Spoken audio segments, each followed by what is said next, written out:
Showers and thunderstorms putting down a tremendous amount of rain. The very latest on the possibility of additional flooding is coming up. I was just fighting with everything I had to get to him. A woman describes the desperate moments when she tried to save her husband before floodwaters swept him away. Presidential candidate Hillary Clinton makes a stop in eastern Kentucky.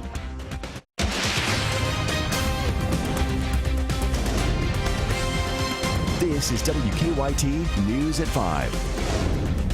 Good afternoon to you. We have some showers and storms moving through right now. And those showers putting down some heavy rains, which that's led to some flash flooding in some communities. Let's get straight to our chief meteorologist, Chris Bailey, for an update on this WKYT First Alert Severe Weather Day. Chris, how about it? Yeah, watching southeastern Kentucky where numerous counties are under flash flood warnings, and those warnings will carry us into the middle of the evening. Here's a look at where we are talking about. From the Somerset area, just east of Somerset, Pulaski County through Laurel County, all the way to the northeast. That actually goes into southern parts of West Virginia.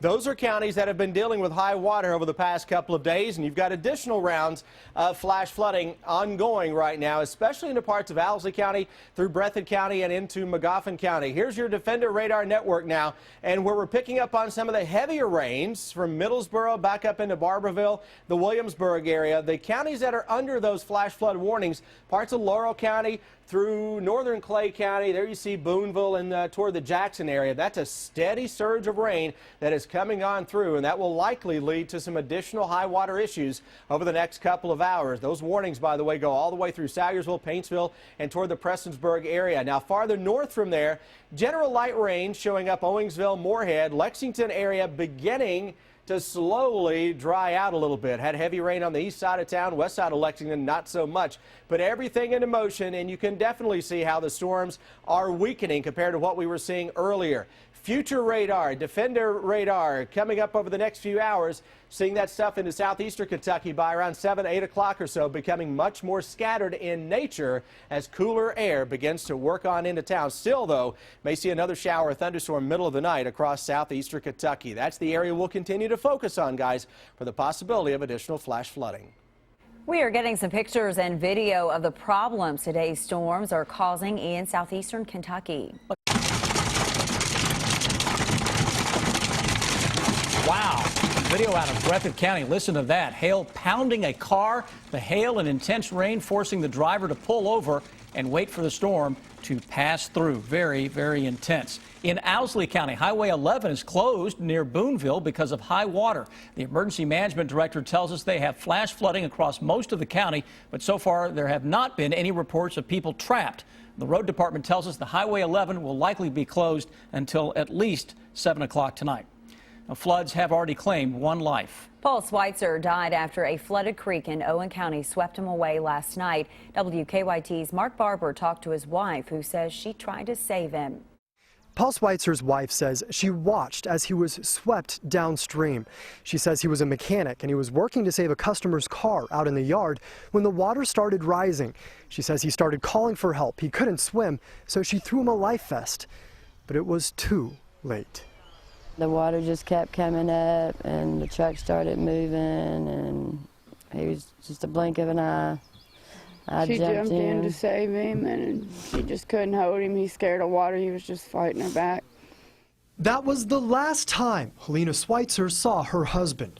For hours, dozens of people looked for Paul Switzer, searching the banks of the swollen creek off Teresita Road. We held out hope all night long. We knew that he was on that bank, just waiting on us to come, you know. Then, around 3 this morning, 10 hours after he was swept away, Switzer's brother found the 48-year-old. His body had been carried about 3 miles downstream by the floodwaters. His heartbroken family still can't believe he's gone. I'm still watching for him. It's not sunk in that he's not going to be there when we wake up.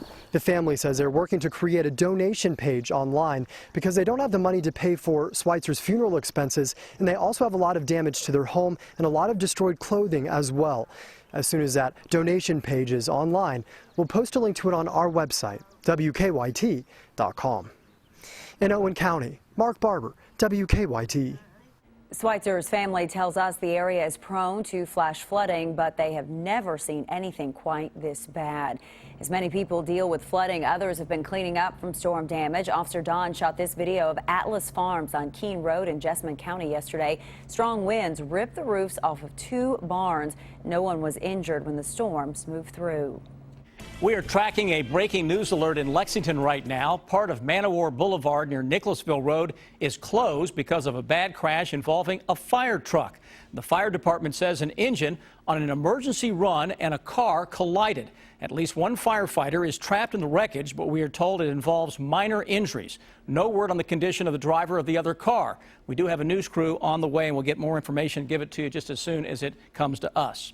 Police want to know if a string of arsons are connected. 2 of the fires happened in Jessamine County, a 3rd in Garrett County. As WKYT's Victor Puente shows us, police say another crime occurred at all 3 homes before they were set on fire. State police have started an arson investigation into this fire. They say it's possible it's connected to 2 other fires last week. The call to 911 came from neighbors who saw smoke and thought someone was burning weeds. I ran down to the house to investigate and noticed the garage door was open, so I was concerned that there was somebody inside. No one was home, but state police believe someone had been there and started that fire. As we begin our investigation on this fire and we work through the other 2 fires, different things we're going to be looking at and trying to figure out how these may be connected. Those other fires happened Friday, one in Jessamine County, the other in Garrett. In both of those cases, vacant homes caught fire. Police believe someone could have been trying to cover up a burglary. If these are connected, somebody is taking the time and doing a fair amount of driving, looking for houses that nobody's home. Purdy said the top level of this home was unlivable, meaning someone caused thousands of dollars in damage for a few $100s worth of property. It's terrible to get broke into, but it's also devastating to have your house set on fire and maybe completely burnt down. Police say once the fire was out and homeowners were able to go inside, there were some items missing. In Jessamine County, Victor Puente, WKYT. Police say at one of those other fires, someone saw a silver or gray Chevy Cobalt or Cavalier. They are not certain, though, it's connected, but say it could be a possibility. Kentucky receiving a visit today from a Democratic presidential candidate, Hillary Clinton. She stopped at a restaurant in Ashland to talk with voters. WKYT Sean Moody shows us the town hall meeting in our campaign 2016 coverage. Hillary Clinton spent a couple of hours here in Ashland hoping to sway voters just a couple of weeks now before Kentucky's primary.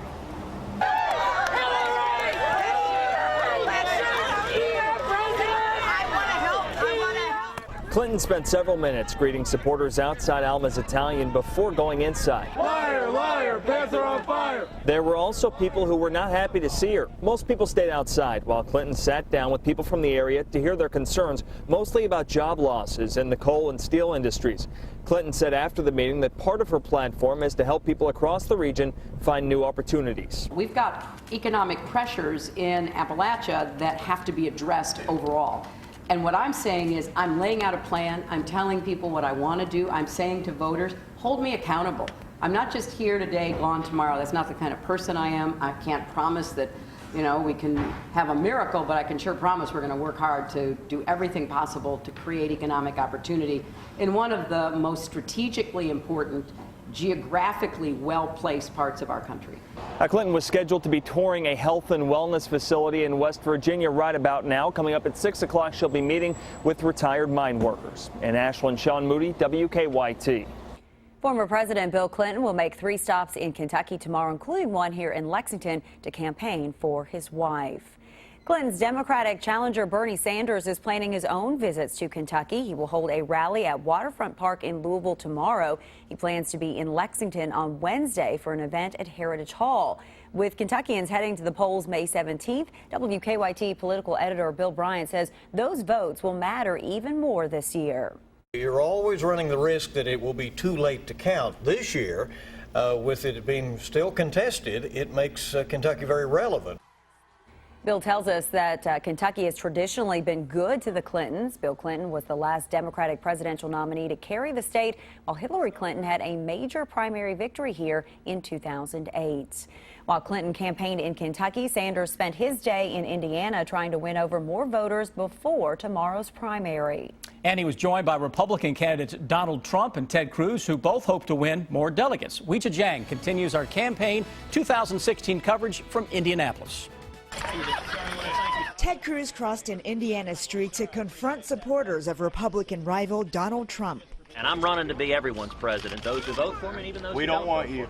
Well, you're entitled to your view, sir, and I will respect it. In fact, I will protect. Cruz is polling 15 points behind Trump in Indiana, but says he'll fight for every vote here and beyond. Trump is calling for Republicans to unite behind his campaign. You know, you look at these guys that I'm running against now, they're hanging by their fingernails.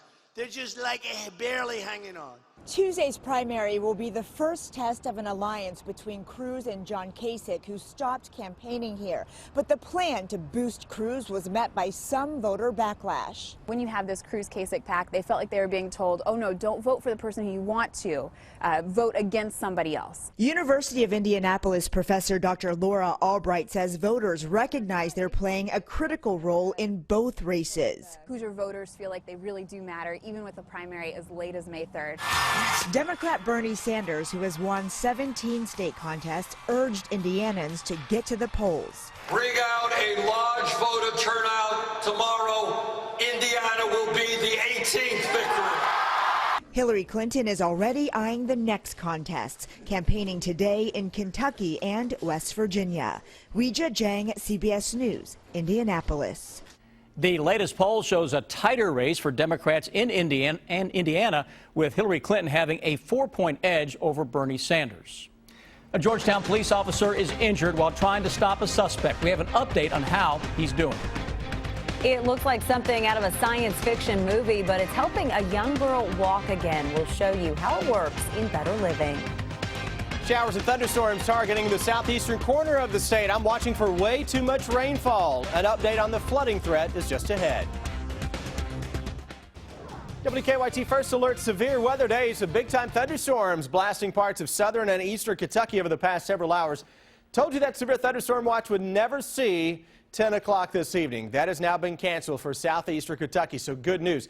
The focus of the severe weather threat is on the flooding potential. Flash flood watch for all the counties that are shaded in the green as of now. No wonder we're focusing on that particular part of the state. Over the past couple of days, including today's rain so far, some areas are greater than 3 to 4 inches of water over the past few days. Parts of the bluegrass region, a couple of hot spots of greater than 2 inches of rain just since this past weekend. That's coming on the heels of the rains last week as well. All of a sudden, this pattern went from dry to very wet across our part of the world. Defender Radar Network with the heaviest rains across southeastern Kentucky, and the counties that are shaded in green will continue to be under flash flood warnings for the next several hours. But overall, it has been a diminishing trend in the severe weather threat and the heaviest of rain. The problem with that is now we're to the point in some areas that any kind of rain is just going to add to the runoff situation. It's not going to be, you don't have to even have the super heavy rains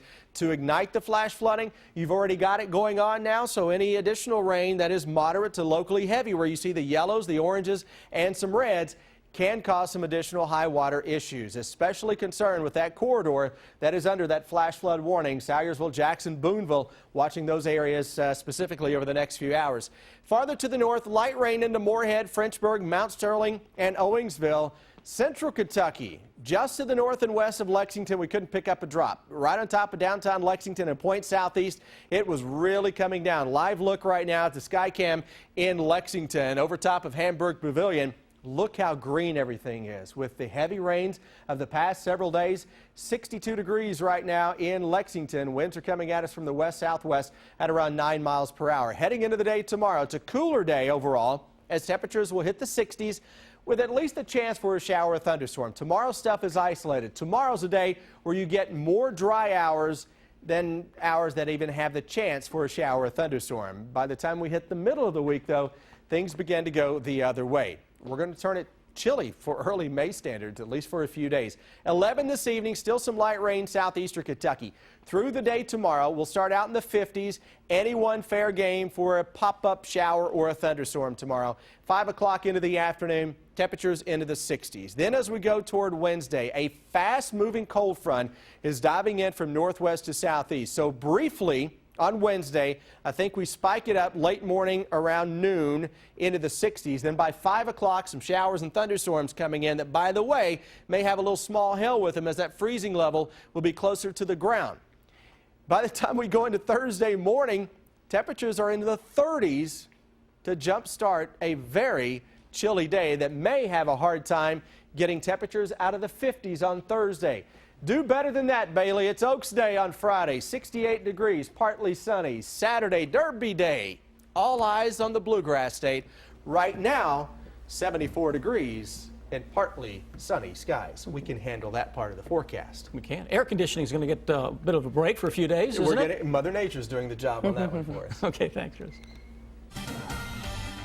There's a serious collision right now on the inner loop of Vanawar at Nichols Park. This crash apparently involves a fire truck. Police had shut down the intersection on the inner loop approaching Nichols Park as they try to figure out exactly what has happened there and also help the victims involved in the collision. That's the inner loop of Vanawar near Nicholasville Road.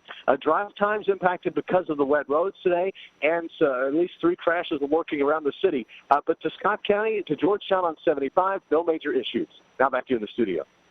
A police officer is injured while chasing a suspect. We'll show you how he's doing. A man is in jail accused of killing his pregnant girlfriend. What his aunt says happened when she tried to stop him on WKYT News at 5:30. Keep up with the latest news on WKYT.com. Join the conversation on Twitter and become a part of the WKYT Facebook family. A Georgetown police officer is recovering from injuries he suffered in the line of duty. Police say that Sergeant Nick Lodow dislocated and broke his shoulder while chasing a teenager last week. He was taken to UK Hospital where he received treatment before going home. They were able to get his shoulder back in place. They have him in a protective sling, and he's going to be off work for some time while that heals. We've had a tremendous outpouring from our community. We truly appreciate that. Police arrested the teenager and charged him with assault. Sergeant Lodow has been with Georgetown Police for 6 years and was recently promoted to sergeant. It is time now for better living, health, education, and consumer news that impacts your life. It's that time of year when many of us start spending more time outside. No matter what you're doing outdoors, you need to take precautions to protect your skin from sun exposure. Your risk for melanoma is based on sun exposure over a lifetime. So if you've been burned before, it's even more important to cover your skin. Doctors say you also need protection no matter what your skin pigment is. It takes less ultraviolet exposure to get a sunburn in a fair person than it does in somebody with more innate color, but it's still not impossible. And those of us who really like outdoor sports or gardening or other things that are a distraction while we're outdoors can still get too much even with darker skin tones. You should also check your skin regularly, and if you see a spot that looks suspicious, make sure that a doctor checks it out. Some state-of-the-art technology is helping a girl walk again after an accident. Omar Villafranca shows us the child exoskeleton and how it works. Nice job, Cheyenne. At 12 years old, Cheyenne Smith is learning to walk again. 3 days a week, she's strapped into this exoskeleton. Cheyenne says the robotic suit makes her feel like a bionic girl. I'm a kid that's ready for anything. 6 years ago, at her birthday party, Cheyenne landed on her head while playing in a bounce house. The injury damaged a blood vessel in her neck and caused a stroke, affecting her left side. She was in a coma for almost a month. It was just something that we were waiting to see what was going to happen. When she woke up, she started physical therapy right away. She is now using the Exo to stand and walk. The wearable robot has sensors that work with Cheyenne as she walks forward. The repetitive movements help the body relearn the right step patterns. She continues physical therapy. She can be walking on her own, you think? Yeah, I do. I think she's very motivated, and I think she's showing the right steps and the right attention and starting to use the right muscles. Children's Healthcare of Atlanta is the first in the country to use the Exo with children. Is this tiring? Not really. So you can do this all day? Yeah. Cheyenne says she'll keep taking it one step at a time. I feel like I'm progressing every day. I have no doubt that she will continue to progress and live an awesome life. Another great day, right? Omar Villafranca, CBS News, Atlanta. Children's Healthcare of Atlanta says they have had nearly 30 patients use that exoskeleton so far. We are tracking the investigation into a horse theft. We talked to a woman who says thieves stole her special horse on WKYT News now, coming up at 5:30.